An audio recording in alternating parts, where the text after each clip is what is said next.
ఈ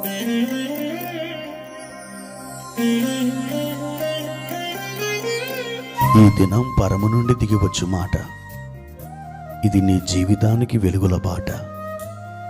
నీ ఒడిలో ఉంచబడిన దీవెనల మూట, అద్భుతాల ఆనంద ఊట. జూలై 2 సంవత్సరమంతా మీరు బైబిల్ చదివి ముగించడానికి ఈ రోజు మీరు చదవలసిన లేఖన భాగము ఉదయం యోబు గ్రంథం 22, 23, 24 అధ్యాయములు, సాయంత్రం అపోస్తుల కార్యములు 11వ అధ్యాయం. ప్రభునందు నా ప్రియమైన దేవుని బిడ్డలారా, ఈ ఉదయకాల సమయంలో దేవుని కృప మీకు తోడైనగాక. ఎలా ఉన్నారు? బాగున్నారు కదూ? నిశ్చలమైన కృప దేవుడు మీకు దయచేసి ఉన్నాడు. ఆయన మీ ఎడల గొప్ప కనికరము, వాత్సల్యము కలిగిన దేవుడిగా మీ చెంత నిలబడి ఉన్నాడు. ప్రియ దేవుని బిడ్డలారా, ప్రభు ఈ ఉదయకాలం మనకిచ్చిన వాక్యాన్ని చదువుకుందాం. 46వ కీర్తన 10వ వచనం. ఊరకుండుడి, నేనే దేవుడినని తెలుసుకొనుడి. ప్రియమైన దేవుని బిడ్డలారా, ఈ ఉదయం ప్రభు ఈ వాగ్దానముతో నిన్ను ఎదుర్కొంటూ ఉన్నాడు. ఆయన నీతో మాట్లాడుచున్నాడు. ఆయన ఏమని సెలవిస్తున్నాడు? ఊరకుండుడి. అవును దేవుని బిడ్డలారా, కొన్ని పరిస్థితులలో, కొన్ని సందర్భాలలో మీరు ఏ నిర్ణయం లేదా ఏ విధమైనటువంటి ఆలోచన మీరు చేయకుండా ఉండడమే మీకు శ్రేయస్కరం. ఆయన అంటున్నాడు, మీరు ఊరకుండుడి. మీరు ఊరకుండుడి అని చెప్పిన దేవుడు ఎందుకు ఆయన ఆ మాట అన్నాడో తెలుసా? మీకు ఏదో ఒక కార్యం, ఏదో ఒక అద్భుతం మీ ఎడల ఆయన జరిగించడానికి ఇష్టపడుతున్నాడు. కొన్నిసార్లు దేవుడు చేయబోతున్నటువంటి కార్యానికి మనమే అడ్డుగా నిలబడతాం.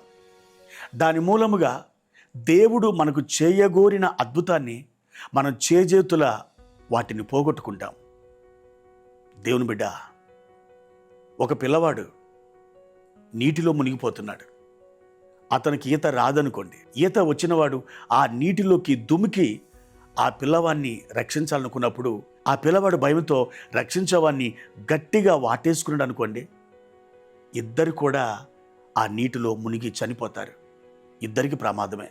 అయితే ఆ పిల్లవాడు ఎటువంటి ప్రయత్నం చేయకుండా తన్ను కాపాడేవానికి, తనను రక్షించేవానికి తను తాను అప్పగించుకున్నప్పుడు ఆ పిల్లవాడు రక్షించబడతాడు, తన ప్రాణాలు కాపాడుకుంటాడు. అదే రీతిగా దేవుని చేతులకి నిన్ను నీవు అప్పగించుకో. ఏ విషయంలో దేవుడు నిన్ను మౌనముగా కనిపెట్టుకోనమని, మౌనముగా ఉండమని ఆయనతో చెప్పాడో ఆ విషయంలో నువ్వు మౌనంగా ఉండు.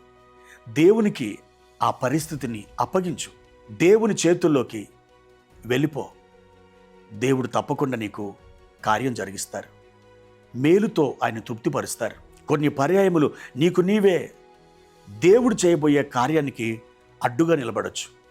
కనుక ప్రభువా, నన్ను నేను నీకు అప్పగించుకుంటున్నాను.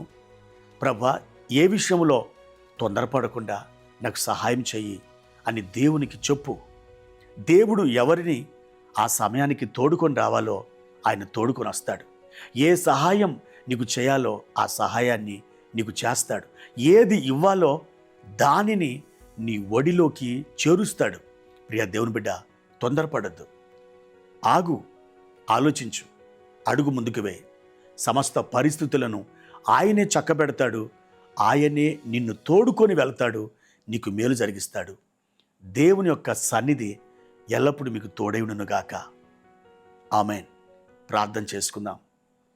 పరిశుద్ధుడా, ప్రేమ కలిగిన తండ్రి, మహోన్నతుడా, ఈ ఉదయకాల సమయంలో మమ్మల్ని మేము మీ చేతులకు అప్పగించుకుంటున్నాం.